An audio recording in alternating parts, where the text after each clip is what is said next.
This is for all of you who keep asking about the builds I use in some of my videos. The idea behind this is that I'll have somewhere quick to point people towards when asked. I'm not a build channel, I don't watch build videos myself, and because of this I'll never claim that whatever I've built is the best of its type, as I'm a strong believer in the fact that there is no person on the internet that can throw some pieces together, run the numbers, and decide what's the best build for your style of play. Instead, use what you see here as a template and adjust to what works best for you. It's also worth noting that I play solo the majority of the time, so a lot of my builds are certainly not spec'd for group play. There are definitely ways to get this build to hit much harder, but realistically, it doesn't need any more damage. It already kills everything in one hit, and if used properly, you aren't forced to proc half a dozen different talents in order to get it to work. I try to keep any build videos I happen to make under 3 to 4 minutes, so I'm not going to read through all of the set perks or each individual talent description in order to inflate the length of this video, because by now I'm sure you know what these are, or you can read for yourself in-game.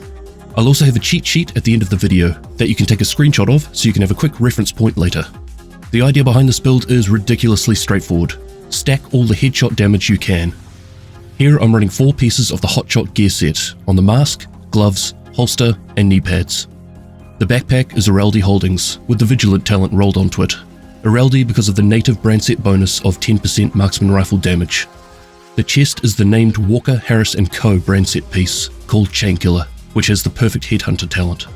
For slightly more damage, you can swap around some pieces for the Sawyer's knee pads, but personally I move around far too much to take advantage of this talent. All pieces have been rolled into weapon damage for the core attribute, headshot damage is the secondary attribute, and more headshot damage for the gear mods. Anything else left over can be put into critical hit chance. You should be able to get around 300% headshot damage. The primary weapon I use is the White Death for its huge boost to headshot damage. Realistically, you can use any high damage marksman rifle and get similar results. This is just my personal preference.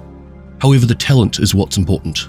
Using Determined is the thing that will make this build feel like you're playing on easy mode while running heroic with full directives. Basically, it makes everything count as a headshot after your first headshot kill. Chest, yep, counts as a headshot. The foot, you better believe that's a headshot. Fun zone, ooh yes, that's definitely a headshot. You may have noticed that I don't run a marksman scope. Yes, this means I lose out on up to 45% extra headshot damage, but there are a couple of reasons for this.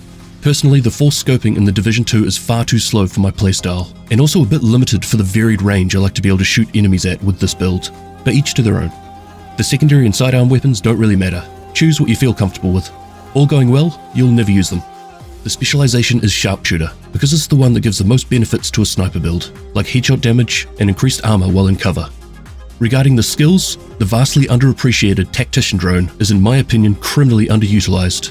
And on top of this, you can use the Reviver Hive, or the Decoy if you're needing a little bit more distraction. When it comes to the playstyle, there is a small amount of prep required before you can just start spamming body shots. When approaching a group of enemies, pick out one of the weaker ones. A red, a purple, even a Russia will do. Kill them with a headshot, and then you are free to go to town on the rest of them. Enemies with helmets are a little bit of a pain, but you just need to knock the helmet off, land a headshot, and then continue as normal. That about wraps it up. Pretty much full glass cannon, so you may need to utilize cover-to-cover movement. But when you get comfortable with it, you'll find you'll be able to kill most NPCs before they can even react. Like I said earlier, there are many ways to hit much higher numbers, but in most cases on Heroic, you shouldn't need any more for one-hit kills. Just make sure you keep landing those shots. Thank you very much for watching, and I'll catch you in the next one. Cheers! Piece of shit wristwatch. Watch.